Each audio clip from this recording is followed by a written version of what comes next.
نبی پاک علیہ السلام حضرت جابر رضی اللہ عنہ اس حدیث کے راوی ہیں اور یہ بخاری شریف کی حدیث ہے. کہتے ہیں نبی پاک علیہ السلام منبر پر جلوہ افروز ہوئے. پہلی سیڑھی پر میرے آقا نے قدم رکھا، فرمایا آمین. دوسری سیڑھی پر قدم مبارک رکھا، فرمایا آمین.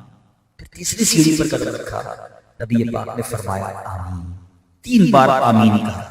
صحابہ کرام علیہ رضوان کو نبی پاک نے ایک ایسا ایٹماسفیئر دیا ہوا تھا، ایک ایسا اسپیس دیا تھا کہ جب بھی وہ کوئی ان یوزول چیز دیکھتے تھے، غیر معمولی چیز دیکھتے، نبی پاک سے سوال کر لیتے تھے. میں حدیث بیان کروں گا مگر یہاں بھی سیکھنے والی ایک بات ہے.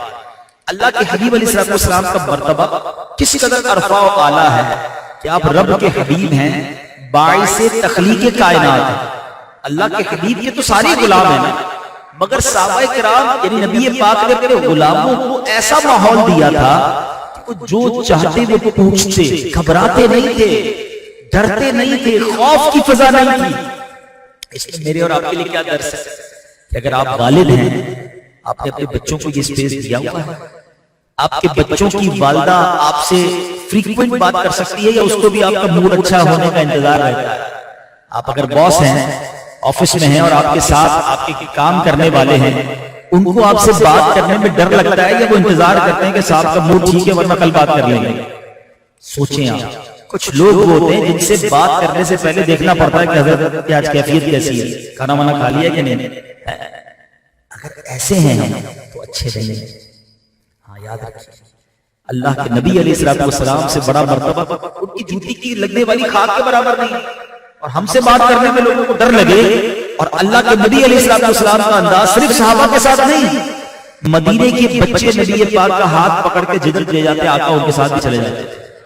اتنی سافٹ طبیعت ہے، اتنی فلیکسیبل نبی پاک کی ذات ہے. حالانکہ مرتبہ دیکھو، مقام دیکھو، ہم کچھ بھی نہیں ہیں اور پھر بھی انداز ہی نرالے ہیں. نرالے کیا کہوں، بیکار ہے. تو خدا را اپنے اندر یہ تبدیلی لائیں کہ لوگ ہم سے بات کر سکیں، دل کی بات کرنے میں گھبراہٹ نہ ہو. بہرحال صحابی رسول نے سوال کر لیا، حضور 3 بار آمین، ہر سیڑھی پر آپ نے آمین ارشاد فرمایا، اس کی کیا وجہ ہے؟ سنو نبی پاک علیہ السلام نے کیا فرمایا.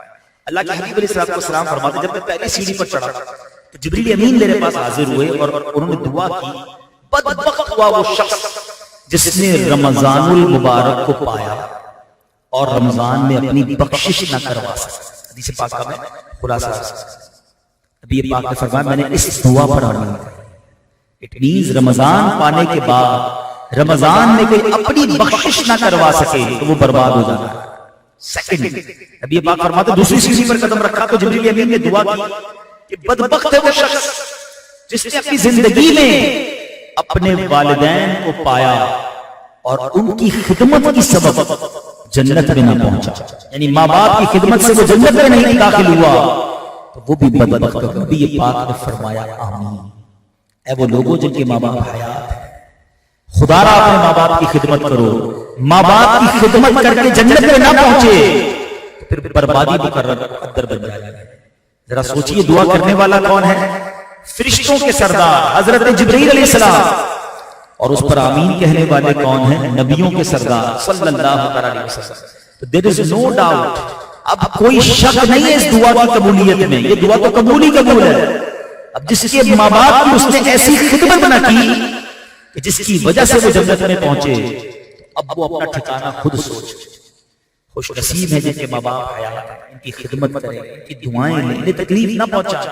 یہ تمہارے لیے جنت کا سامان ہے. احادیث کا مضمون ہے جن کے ماں باپ راضی ان سے ان کا رب راضی، اور جن سے ان کے ماں باپ ناراض ان سے ان کا رب ناراض. آج سب کو راضی کرتے ہیں، ماں باپ کو ناراض کرتے ہیں. دوستوں کے لیے جان حاضر ہے، ماں باپ کے لیے ٹائم نہیں ہوگا. ایسا نہ کیا. اور اب تیسری سیڑھی پر جو نبی پاک نے قدم رکھا اور آمین فرمائی، اس کے بارے میں ارشاد فرمایا کہ جبریل نے کہا بدبخت ہوا وہ شخص، برباد ہوا وہ شخص جس کے پاس یا رسول اللہ صلی اللہ علیہ وسلم آپ کا ذکر ہوا اور اس نے آپ پر درود نہ پڑھا. اور نبی پاک نے اس پر آمین فرمایا. تو ٹرائی ٹو انڈرسٹینڈ، سمجھنے کی کوشش کرو. یہ تینوں باتیں بڑی اہم ہیں، اس کو اگنور کرنے والی باتیں نہیں. جبریل دعا کر رہے ہیں، آقا آمین کہہ رہے ہیں. اللہ زندگی میں دعا کرتے ہیں پھر خیر و عافیت کے ساتھ رمضان عطا فرمائے، اور اللہ کرے کہ اس بار کرونا فری رمضان عطا فرمائے تاکہ ہم خیر سے تراویحاں پڑھیں، مسجدوں کی رونقیں میں جائیں، اللہ کرے مکے مدینے بھی جائیں۔ تو رمضان مغفرت کروانی ہے، ماں باپ کی خدمت کر کے مغفرت حاصل کرنی ہے، اور جدھر جدھر جب نبی پاک کا نام نامی سنیں صلی اللہ تعالی علیہ وسلم درود پاک پڑھنا۔ علماء بڑی پیاری بات فرماتے ہیں، کہتے ہیں پورے دن میں اگر بندہ بار بار کئی موقعوں پر نبی پاک علیہ السلام کا نام سنتا ہے اور اگر درود پاک نہ پڑھ سکا تو پھر کیا؟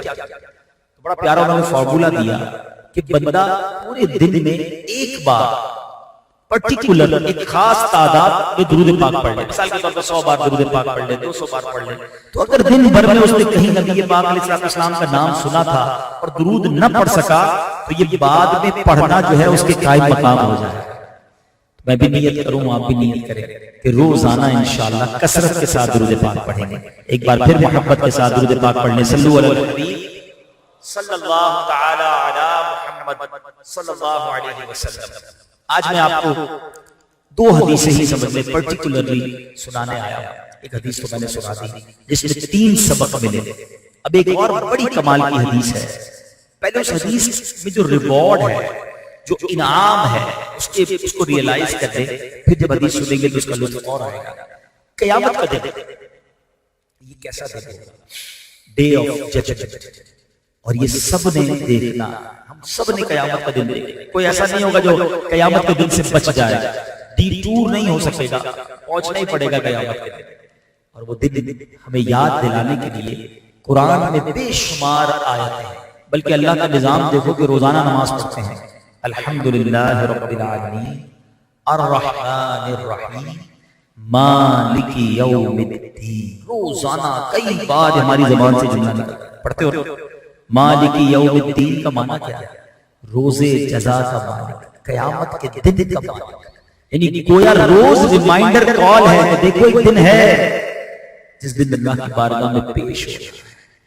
اور وہ دن کیسا ہے؟ احادیث میں نبی پاک نے بڑی تفصیل سے قیامت کے بارے میں بیان کیا، اور قرآن کی کئی صورتیں تو ایسی ہیں جس پہ پوری قیامت کی منظر کشی کی گئی ہے۔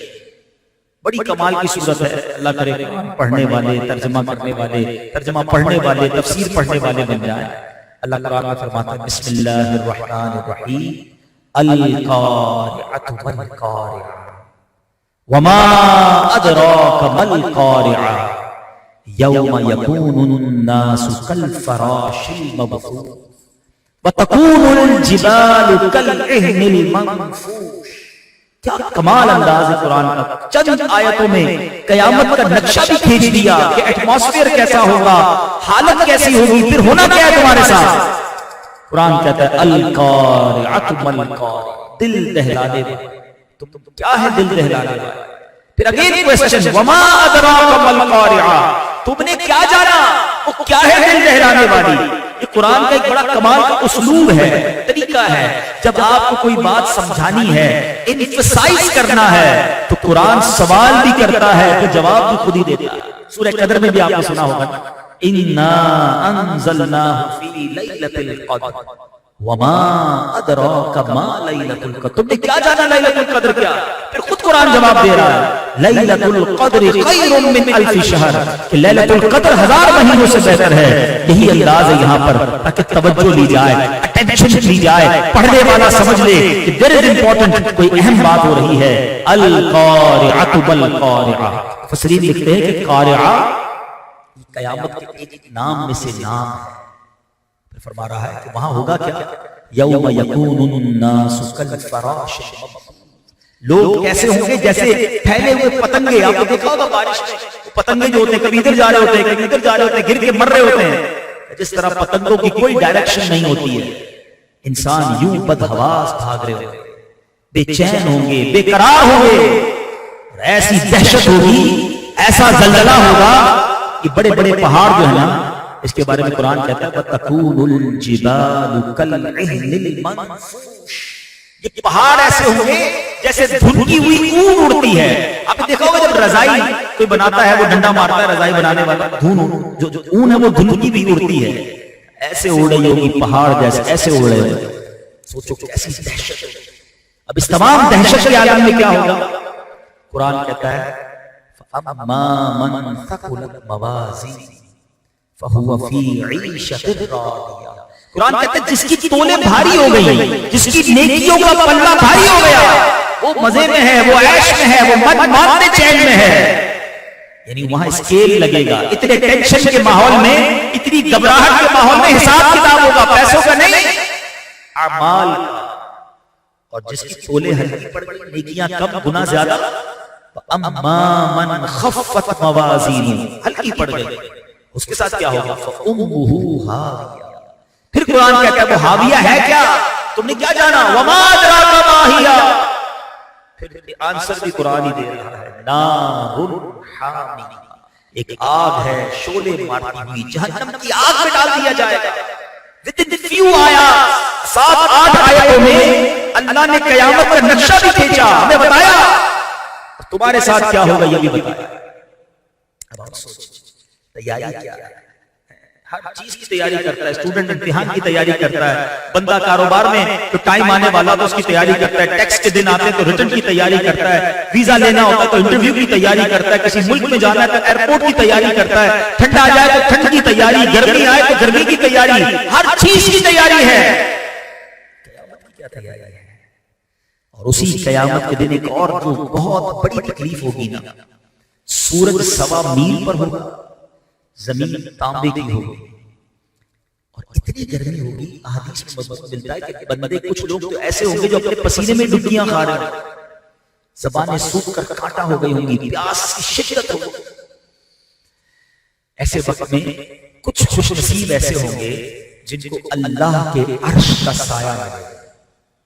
ذرا تصور کرو، سخت دھوپ ہو اور کچھ لوگ ایئر کنڈیشن والے کمرے میں بیٹھے ہیں اور بندے، ہم اللہ نہ کرے ہم دھوپ میں کھڑے ہوں تو کیسا لگے گا؟ کتنے مزے میں یار، ٹھنڈ میں بیٹھے اور ہم گرمی میں کھڑے ہیں.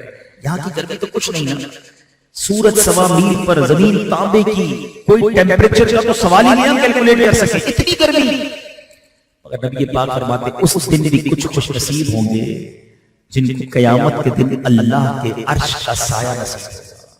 آج میں نے قیامت کی تیاری کی بات کی، آؤ میں آپ کو بتاتا ہوں مجھے اور آپ کو تیاری کیا کرنی ہے.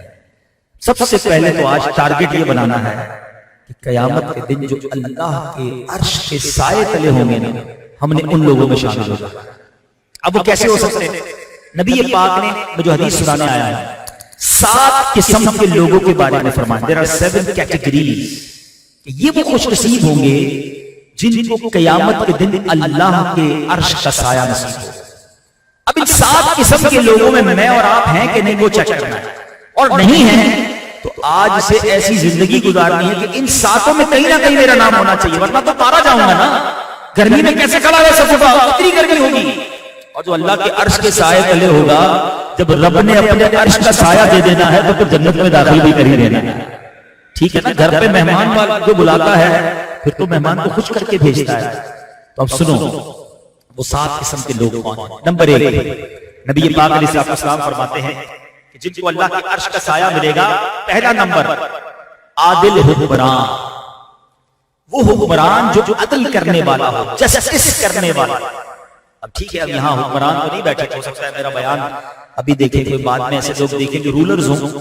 جب بھی زندگی میں موقع ملے انصاف کرنے کا، فیصلہ کرنے کا، تو انصاف کا فیصلہ کرنا.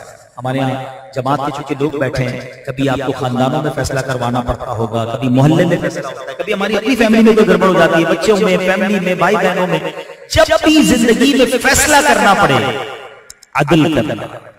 کسی کی رشتہ داری کی وجہ سے، کسی کے پیسوں کی وجہ سے، کسی کے تعلق کی وجہ سے طرف داری کر کے نا انصافی نہ کرنا، کیونکہ اللہ کو انصاف کرنے والا پسند ہے. اور اسے اگر حکمران انصاف کرنے والا ہو، اللہ اس کو اپنے عرش کا سایہ عطا فرمائے. نمبر 2، نبی پاک فرماتے ہیں وہ نوجوان جس کی جوانی عبادت الہی میں گزری. ہاں میرے نوجوان بھائی بیٹھے ہیں، بچے بیٹھے ہیں، یاد رکھیں جوانی کی عبادت جو ہے نا، یہ اللہ کو بڑی پسند ہے. خوش نصیب ہے وہ نوجوان جس کی عبادت جوانی میں گزرتی ہے. انشاءاللہ قیامت کے دن اللہ کے عرش کا سایہ نصیب ہوگا. جوانی میں شیطان حملے بھی بہت کرتا ہے، جوانی میں وہ بے شمار گناہوں کی طرف بلاتا ہے، لیکن یہی تو مقابلہ ہے نا. جوان آج کا کہتا ہے جناب جوانی تو مزے کرنے کے لیے، جوانی تو دیوانی ہے، جوانی میں مزے کر لوں، بڑھاپے میں اللہ اللہ کر لوں، بڑھاپے میں توبہ کی تو کیا کیا؟ جوانی کی توبہ یہ ولیوں کا شیوا، یہ اللہ والوں کو نصیب ہوتی ہے، اور دیکھو انعام کتنا بڑا ہے۔ نوجوان کہتے ہیں میں ذرا بڑا پاورفل ہوں، چیلنج والی لائف گزارتا ہوں، تو آؤ نا چیلنج لو شیطان کا، شیطان تمہیں برائی کی طرف بلا رہا ہے اور تم جواب دو اسے کہ میں اللہ کا بندہ ہوں، شیطان کا بندہ نہیں۔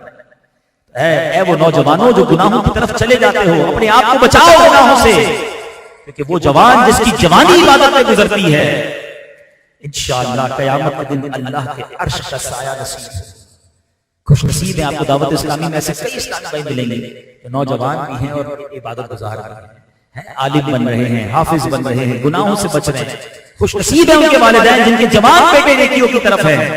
تو اے کاش کہ ہم سب کا یہ ذہن بن جائے، اور جب نوجوان عبادت کرتا ہے نا وہ اللہ کو کتنا پسند آتا ہے۔ سبحان اللہ، نبی پاک علیہ السلام فرماتے ہیں کہ اللہ عز و جل اپنی مخلوق میں اس خوبرو نوجوان کو سب سے زیادہ پسند فرماتا ہے، نوجوان بھی اور خوبصورت بھی ہو۔ اللہ تعالیٰ اپنی پوری مخلوق میں اس خوبرو خوبصورت نوجوان کو سب سے زیادہ پسند فرماتا ہے جس نے اپنی جوانی اور حسن و جمال کو اللہ عز و جل کی عبادت میں صرف کر دیا، اپنی خوبصورتی کی وجہ سے حرام کی طرف نہیں گیا، صبر کیا اور عبادت میں زندگی گزاری۔ سنو اللہ کیا فرماتا ہے، اللہ عز و جل ایسے بندے پر، ایسے بندے کے لیے فرشتوں کے سامنے فخر فرماتا ہے، اور اللہ فرشتوں سے فرماتا ہے یہ میرا حقیقی بندہ ہے، جوان بھی ہے، خوبصورت بھی ہے، مگر ان چیزوں سے گناہوں کی طرف نہیں گیا، یہ میری عبادت کر رہا ہے۔ اے کاش کہ ہم گناہوں سے بچ کر زندگی گزاریں اور ان خوش نصیب لوگوں میں ہم شامل ہو جائیں۔ نمبر 3، نبی پاک فرماتے ہیں وہ شخص جس کا دل مسجد سے نکلتے وقت مسجد میں ہی لگا رہا ہے حتیٰ کہ پھر لوٹ جائے، یعنی دل جو ہے، کنیکشن جو ہے وہ مسجد میں رہے۔ وہ خوش نصیب جو روز مسجد جاتے ہیں، مسجد میں مسجد کی آباد کاری میں شامل ہوتے ہیں، ان کا دل مسجد میں لگتا ہے، انشاءاللہ قیامت کے دن اسے اللہ کے عرش کا سایہ ملے گا۔ مگر آج پرابلم کیا ہے کہ لوگوں کو مسجد میں جاتی بے چینی شروع ہو جاتی ہے۔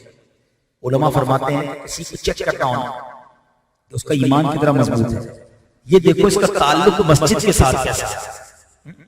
ایک روایت میں آتا ہے کہ مومن کی مثال ایسی ہے مسجد کے ساتھ جیسے مچھلی پانی کے اندر، فش ان دا واٹر، اور منافق ایسا ہوتا ہے جیسے مسجد میں جائے تو جیسے مچھلی پانی کے باہر ہوتا ہے، بے چین بے قل۔ اب اپنے آپ سے پوچھ لیں جب مسجد جاتے ہیں تو بے چین ہوتے ہیں، پرسکون ہوتے ہیں، ایسا لگتا ہے کہ ٹھکانے پر آ گئے ہیں، کرم والی جگہ پر آ گئے، بیٹھنا ہے تھوڑی دیر اور بیٹھنا ہے۔ مسجد میں جاتی گھڑی دیکھ رہے ہو، سب سے آخر میں جانا ہے، سب سے پہلے نکل جانا ہے، سلام کے وقت پہنچیں گے جماعت میں، امام صاحب نے سلام پھیرا، فٹافٹ اپنی رکعتیں پوری کی، بھاگنے کا ٹائم ہو گیا۔ نہ کیا کرو ایسا۔ بعض اوقات تو ایسے بھی لوگ ہوتے ہیں جو امام صاحب سے الجھ رہے ہوتے ہیں، آج آپ نے 2 منٹ لمبی نماز پڑھا، آج 2 منٹ تاخیر سے جماعت ہوئی، آپ نے دعا 1 منٹ لمبی کر دی۔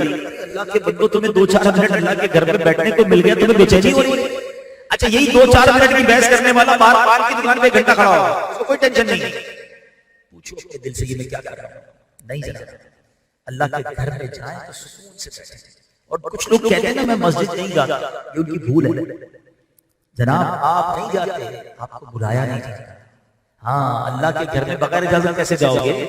آپ کے گھر میں کوئی آتا ہے بغیر اجازت؟ گھنٹی بجائے جناب میں آپ کے گھر میں رہوں گا، آپ کہیں گے نہیں جناب میرا گھر ہے، آپ کیوں آ رہے ہیں، پہلے نہیں بلایا۔ اللہ کے گھر میں چلے جاؤ گے بغیر اجازت؟ خوش نصیب ہے وہ جسے روز بلایا جاتا ہے، اور جو نہیں جاتا وہ اللہ سے معافی مانگے، اے اللہ میں اتنا گناہ مانگا، اتنا بدکار کہ مجھے تیرے گھر کی حاضری نہیں مل رہی، مجھے مہمان بنا اپنا۔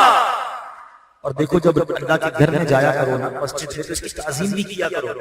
مسجد کے لیے پرانے کپڑے، دعوت کے لیے نئے کپڑے، خوشبو لگا کر، تیل لگا کر، منہ دھو کر جائیں گے دعوت میں، 4 بار آئینہ دیکھتے ہو، اور مسجد میں وہی میلے کچیلے کام کاج کے کپڑے پہن کے چلے گئے، منہ بھی بدبو آ رہی ہے۔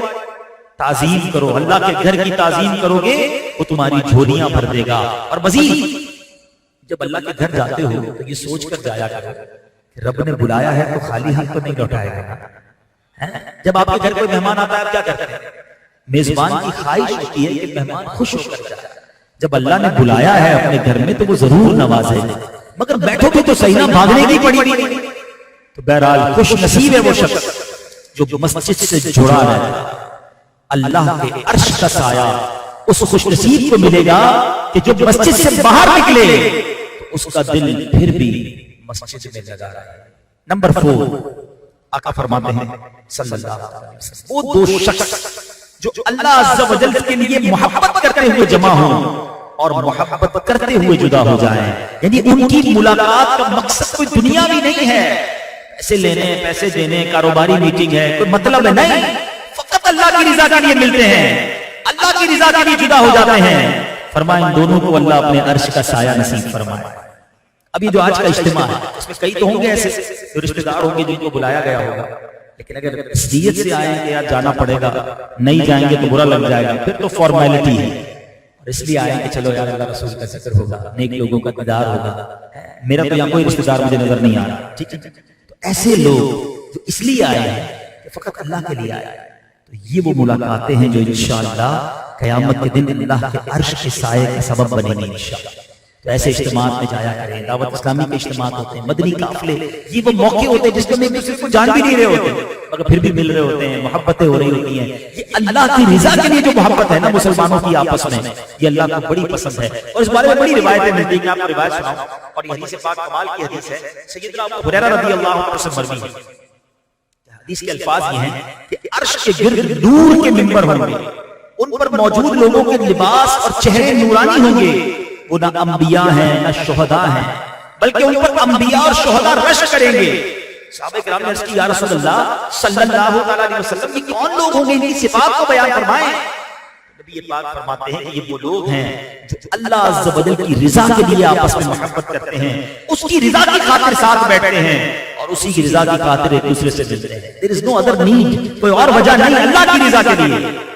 آج کل تو لوگ ہاتھ بھی اس سے ملاتے ہیں جس سے مطلب ہوتا ہے، سلام بھی اس سے کرتے ہیں جس کو پہچانتے ہیں، نہ پہچان والے کو سلام بھی نہیں کر رہے ہوتے۔ ارے یار سلام عام کرو، حضرت نبی پاک کی سنت ہے، بس پہ جائیں گے باقی لوگ بیٹھے ہوئے سلام نہیں، کوئی جاننے والا مل گیا اس کو سلام کریں گے، سب کو سلام کریں، سب کو پیار کریں، سب سے ملیں، اس سے دل سے تکبر بھی دور ہوتا ہے۔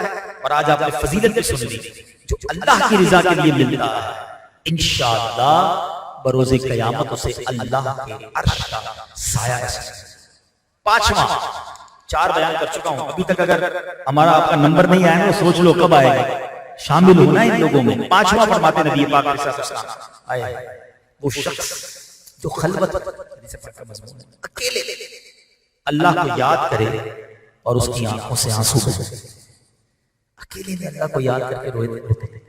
کبھی کبھی محفل میں دعا ہوتی ہے، نعت ہوتی ہے، آنسو آ جاتے ہیں، مزہ یہ ہے کہ میں جانوں میرا رب جانے۔ میں مشورہ کرتا ہوں، پریشانیاں کس کی نہیں، بہت سارے یہاں بھائی ایسے بیٹھے ہوں گے یا مجھے سن رہے ہوں گے جو بیمار ہوں گے، قرضے میں ہوں گے، پریشان ہوں گے، روزگار کے مسائل، فیملی پرابلم، اولاد کی تمنائی ہوں گے، یا اولاد ہی بیمار ہوگی یا اولاد نافرمان ہوگی۔ There are so many problems۔ پریشان ہونا، میں آپ کو سولوشن بتاتا ہوں۔ سولوشن یہ ہے، پہلے ایک سوال کرتا ہوں، آپ کبھی پریشان ہو اور رات اپنے بستر سے اٹھ کر آنکھوں میں آنسو لے کر اپنی ماں کے پاس جائیں اور ماں سے کہیں کہ ماں میں پریشان، نیند نہیں آ رہی، بیمار ہو گیا، قرضے میں ڈوب گیا، فلاں پرابلم۔ سچ بتاؤ ماں نے کیا کیا؟ کروٹ بدل کے سو گئی کہ بیٹا تو جان تیرا کام جانا؟ ماں خود بھی بے چین ہو گئی، سینے لگایا، دعائیں، حوصلہ، ایسا ہی ہے۔ میں بے قرار تو میری ماں بھی بے قرار، میں رات کو اٹھ گیا جب ماں کو پتا چلا تو وہ بھی سو نہ سکی۔ یہ ہے ماں کا پیار۔ مجھے سچ بتاؤ جب بندہ بستر چھوڑ کر وضو کر کے جا نماز بچھا اللہ کی بارگاہ میں ہاتھ اٹھا کر آنسو بہائے، وہ اللہ، وہ مالک جو 70 ماؤں سے زیادہ چاہنے والا، جب وہ دیکھے گا کہ میرا بندہ رات سو نہیں رہا ہے، رو رہا ہے، مجھے پکار رہا ہے، بتاؤ وہ تمہاری پریشانی باقی رہنے دے گا؟ سب حل ہو جانا۔ پہلے سر کو جھکاؤ نا اس کی بارگاہ میں، یاد تو کرو، دوستی تو کرو اپنے رب سے، اپنے دل کی بات تو کرو اس سے۔ ہمارا پرابلم یہ ہے ہم سب کے پاس جاتے ہیں، رب کے پاس نہیں جاتے، ہم اس سے عرض نہیں کرتے۔ اکیلے میں اللہ کو یاد کر کر آنسو بہانے والا وہ ہے جس کے بارے میں فرمایا کہ اسے اللہ کے عرش کا سایہ نصیب۔ سچ بتاؤں اکیلے میں اللہ سے بات کرنے کا مزہ ہی کچھ اور۔ اگر یہ لذت مل گئی نا پھر آپ کو اس کا لطف ہی ہو، اکیلے میں بندہ آنسو بہائے، اللہ سے بات انشاءاللہ آپ کو بہت سکون فیل ہوگا کہ آج میں نے، وہ کہتے ہیں میں نے فلاں جگہ فائل پہنچا دی، بڑے صاحب تک پہنچ گئی ہے میری فائل. ارے تمہاری فائل ڈائریکٹ اللہ کی بارگاہ میں جا رہی ہے اور کوئی بیچ میں واسطہ وسیلہ بھی نہیں ہے. یہ بھی کمال دیکھو، اللہ کی شان دیکھو کہ دنیا میں کسی بڑے آدمی سے ملنے کے لیے ٹائم لینا پڑتا ہے. ٹائم ملتا بھی نہیں آسانی سے. ٹائم ملے تو بیچ میں سیکرٹری بھی کہتا ہے 5 منٹ کی ملاقات ہوگی، صاحب بہت بیزی ہیں، 10 منٹ نہیں کرنا، جلدی فارغ ہو جاؤ. دوبارہ ٹائم مانگو، بولو ابھی تو ملا تھا، پھر کیا پھر آ گیا، اب نہیں ملے گا ٹائم. یہ ہے دنیا والے. اور خدائے احکم الحاکمین کی بارگاہ میں ایک گناہگار بندے نے بات کرنی ہے. there is no appointment. کوئی سیکرٹری بیچ میں نہیں ہے. ہاتھ اٹھاؤ، سر جھکاؤ اور جو کہنا ہے کہتے چلے جاؤ، اور جتنی دیر بات کرنی ہے بات کرو، کوئی لیمٹ نہیں ہے. یہ دعا کو سمجھو تو صحیح کیا ہے.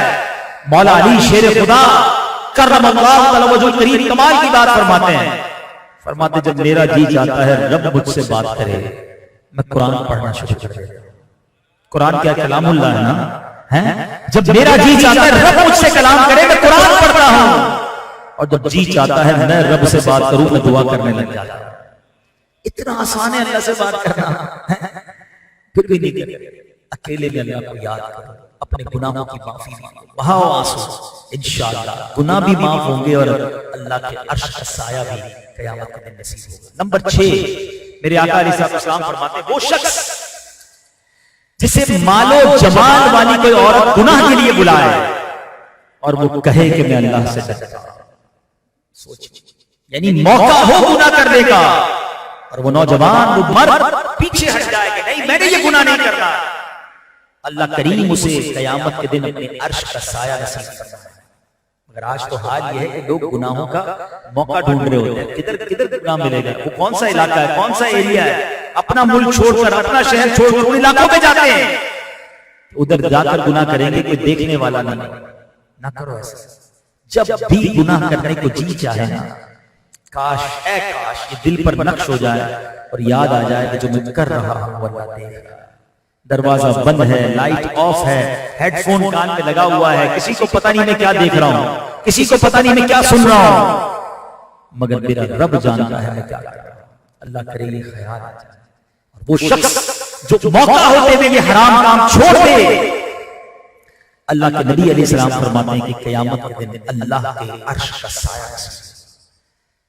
آخری 7واں اللہ نبی پاک فرماتے ہیں صلی اللہ علیہ وسلم کہ وہ شخص جو اس طرح چھپا کر صدقہ کرے کہ دائیں ہاتھ سے صدقہ کرے اس کے بائیں ہاتھ کو پتہ نہ چلے، قیامت کے دن اللہ اسے اپنے عرش کا سایہ نصیب کرے. یہاں بھی بڑا پرابلم ہے. صدقہ تو کرتے ہیں، پہلے تو شیطان صدقہ کرنے نہیں دیتا، بڑا بھاری پڑتا ہے دل پر. چندہ دینا، صدقہ کرنا، زکات پوری نکالنا مشکل. زکات کے بعد خوش نصیب ہوتے ہیں جو نفلی صدقات دیتے ہیں، لیکن اب کر تو دیا، اب پیٹ میں درد شروع ہو جاتا ہے. بتانا بھی تو ہے سب کو. مسجد میں بھی جائیں گے تو پہلے امام صاحب کو پرچی دیں گے، نام لے کے دعا کیجیے گا، فلاں حاجی صاحب نے پنکھے لگوائے، کولر لگوائے، خاص والی دعا کرنی ہے. اپنے دل سے پوچھو نا کیوں نام لینا ہے سب کے سامنے، تاکہ پتہ چل جائے آپ نے چندہ دیا. نہ کریں ایسا. یہ شیطان کا بڑا خطرناک بات ہے. یہ ریاکاری، اخلاق کی جو برائی ہے نا، جب بھی تو دیکھے گا اللہ اپنے عرش کا سایہ نصیب فرمائے. یہ مشکل ہے، یہ بتا دوں میں، ڈیفیکلٹ ہے. بولنا آسان ہے، چندہ دے کر برداشت کرنا کہ کسی کو پتہ نہ چلے، یہ اللہ والوں کا ہی حصہ ہے. نبی پاک علیہ السلام ایک بار روایتوں کا مضمون ہے، یہ گفتگو ہوئی کہ اللہ کی سب سے طاقتور مخلوق کون سی ہے. کسی نے کہا کہ اللہ کی طاقتور مخلوق پہاڑ بڑے مضبوط ہیں. کتنے مضبوط؟ دوسرے نے کہا نہیں، لوہا پہاڑ کو کاٹ دیتا. تیسرے نے کہا نہیں، آگ ہے، آگ تو لوہے کو پگھلا دیتی ہے. چوتھے نے کہا ہوا ہے، پانی ہے، پانی آگ کو بجھا دیتا ہے. اگلے نے کہا ہوا ہے کیونکہ ہوا کو پانی کو بھی بہا لے جاتی ہے. عرض کی مولا تو ہی بتا دے تیری سب سے زیادہ پاورفل طاقتور مخلوق کون سی؟ ارشاد باری ہوا میرا وہ بندہ جو دائیں ہاتھ سے صدقہ دے اس کے بائیں ہاتھ کو پتہ نہ چلے، وہ میرا سب سے زیادہ مضبوط اور طاقتور بندہ ہے.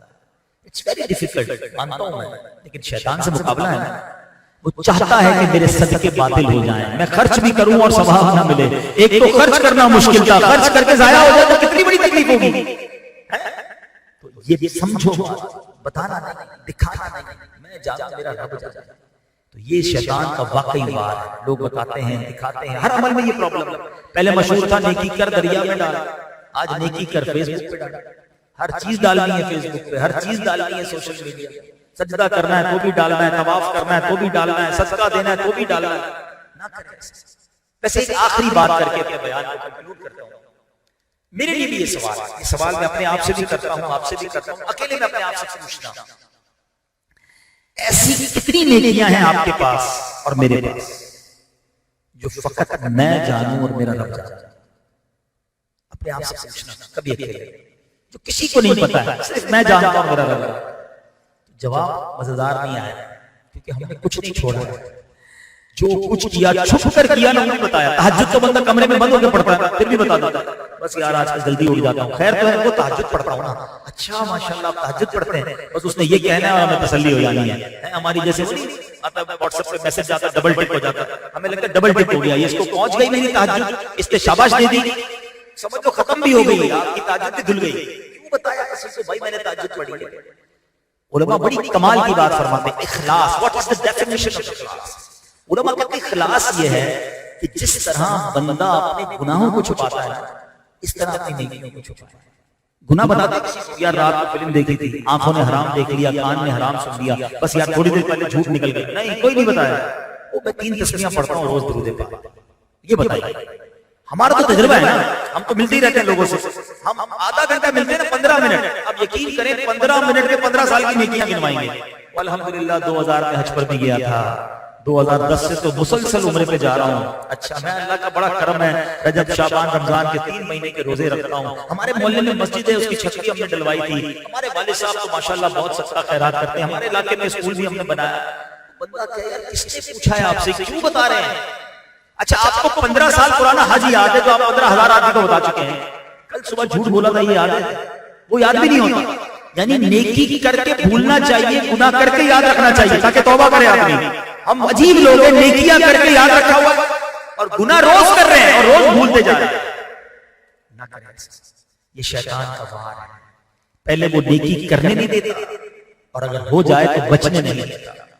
نفس بدکار نے دل پر قیامت توڑی، عمل نیک کیا بھی تو چھپانے نہ دیا. اللہ کرے کہ ہم اپنی نیکیوں کی حفاظت کرنے والے بنیں. اس کے لیے بھی اللہ کی رحمت ہے. میں آج کے دور میں بھی میں سلام پیش کروں گا قبلہ شیخ طریقت امیر اہل سنت کو، میرے پیر و مرشد کو، بانی دعوت اسلامی کو، جنہوں نے یہ سوچ دی، ورنہ یہ سوچ آتی بھی نہیں ہے. یار بس کر لی نا نیکی بہت ہے، اب کیا ہو گیا کسی کو بتا دیا. یہ جو سوچ ہم امام غزالی کی پڑھتے ہیں، ہمارے بزرگان دین کی پڑھتے ہیں، پھر حدیث ملتی ہے کہ دکھلاوے والی عبادت، دکھلاوے والا چندہ قبول نہیں. دیکھیں انما الاعمال بالنیات. اب شیطان اتنا مردود ہے، یہ ساری باتیں کر رہا ہوں تو شیطان جو ہے ہمیں اپنے بارے میں نہیں سوچنے دے رہا ہو، ہمیں کوئی اور یاد آ رہا ہو. ہاں وہ حاجی صاحب ہر بار مسجد سے اعلان کرواتے ہیں، وہ بندہ تو بڑا دکھاوا کرتا ہے، وہ تو اپنے نام کے ساتھ حاجی بھی لگاتا ہے، سب کو بتاتا رہتا ہے میں نے اتنے حج کیے ہیں. اتنا مردود ہے شیطان کہ اس بیان میں بھی ہمیں کوئی اور یاد آ رہا ہو، ہمیں خود کے اوپر شرم نہیں آ رہی ہوگی. ہمیشہ یاد رکھیں ہمارے پاس کوئی پیرامیٹر نہیں ہے کہ ہم کسی کے بارے میں یہ کہیں کہ یہ دکھاوے کے لیے کر رہا ہے، یہ چندے کا اعلان اس لیے کر رہا ہے کہ دکھاوے کے لیے کر رہا ہے، یہ اپنے آپ کو حاجی اس لیے کہتا ہے کہ دکھاوے کے لیے کر رہا ہے. We have no parameter. ہم کبھی نہیں کر سکتے، کہنا بھی نہیں چاہیے. ایسے بیان فقط میرے لیے، آپ کے پرسنل کے لیے. اپنے بارے میں سوچو نا، مجھے کیوں پیٹ میں درد شروع ہو جاتا ہے جب میں کوئی نیکی کرتا ہوں؟ یار کسی طرح دوسرے کو بتا دو. اپنے دل سے پوچھو، کسی اور کے دل پہ فتوا نہ لگاؤ، الٹا گناہگار ہو جاؤ گے. وہ ہو سکتا ہے اخلاص کے ساتھ کر رہا ہو، آپ بدگمانی میں حرام میں مبتلا ہو رہے ہیں. اللہ کرے کہ یہ شیطان کے وار سمجھ آ جائے. ایک بیان میں بہت ساری باتیں کو نہیں سمجھا سکتا، میں صرف ہائی لائٹ کر سکتا ہوں کہ خدا را شیطان کے ان واروں کو سمجھیے اور مزید ڈیپلی سمجھنے کے لیے، اس کے علاج کرنے کے لیے دعوت اسلامی کے مدنی ماحول سے وابستہ ہو جائیں، ہفتہ وار اجتماع میں آئیں. مدنی چینل پر ایسے بیانات بار بار ہوتے ہیں اور پھر کچھ کتابیں ہیں وہ پڑھیے. دیکھیں اگر جس طرح دل کی بیماریوں کے بارے میں کولیسٹرول، ڈائبٹک، بلڈ پریشر کتنا سوچتے ہیں، کتنا پڑھتے ہیں، جاتے ہیں ڈاکٹر کے پاس، ٹیسٹ کرواتے ہیں، یہ جتنی بیماریاں ہیں نا یہ میکسیمم کیا میرا بگاڑ لیں گے، میری جان ہی لے لیں گے. اور بیماری والی موت اگر آئی تو اللہ پاک تو کئی بیماروں کی وجہ سے گناہ معاف کر دیتا ہے. لیکن جو میں بیماریاں بتا رہا ہوں نا، ریاکاری، حسد، تکبر، عجب، خود پسندی اور بہت ساری ایسی بغض، کینہ، یہ ایمان برباد کر سکتی ہیں. تو وہ بیماری زیادہ خطرناک ہوئی. جو میرے ایمان کو میرے اعمال کو برباد کر دے، اس کے بارے میں کس ڈاکٹر کے پاس گئے، اس کا ٹیسٹ کدھر کرایا، اس کے بارے میں معلومات کس سے کی کہ کیا کھاؤں، کیا بولوں، کیا نہ بولوں، خدا را سمجھو یہ شیطان کے وار ہیں۔ اللہ کرے کہ دل میں اتر جائے میری بات، تو آئیے دعوت اسلامی کے ماحول سے وابستہ ہوں۔ مکتبۃ المدینہ پر ایسی بہت ساری کتابیں موجود ہیں جس میں یہ باطنی امراض کے بارے میں بتایا جاتا ہے۔ ایک کتاب کا نام ہی یہی ہے، باطنی امراض کے بارے میں معلومات۔ اسے پڑھیں، اندازہ ہوگا کہ کتنی ایسی بیماریاں ہم پال کے بیٹھے ہیں۔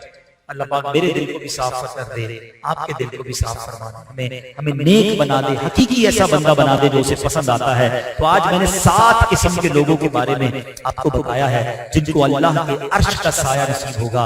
اگر اب تک اس پوری لسٹ میں آپ کو لگتا ہے یار میں کہیں بھی فٹ نہیں ہو رہا، تو اپنے آپ کو ضرور وہاں پر فٹ کریں، اپنی عادتیں بدلیں تاکہ قیامت کے دن شرمندگی نہ اٹھانی پڑے، اس گرمی میں تنہا کھڑا نہ ہونا پڑے۔ اللہ سے اس دعا پر سید اعلیٰ حضرت نے جو دعا کی، اپنے بیان کو ختم کرتا ہوں، ہاتھ اٹھائیے اور مل کر اس دعا میں شامل ہو جائیں۔ یا الہی گرمی محشر سے جب دھڑکے بدن، دامن محبوب کی ٹھنڈی ہوا کا ساتھ ہو، دامن محبوب کی ٹھنڈی ٹھنڈی ہوا کا ساتھ ہو۔ یا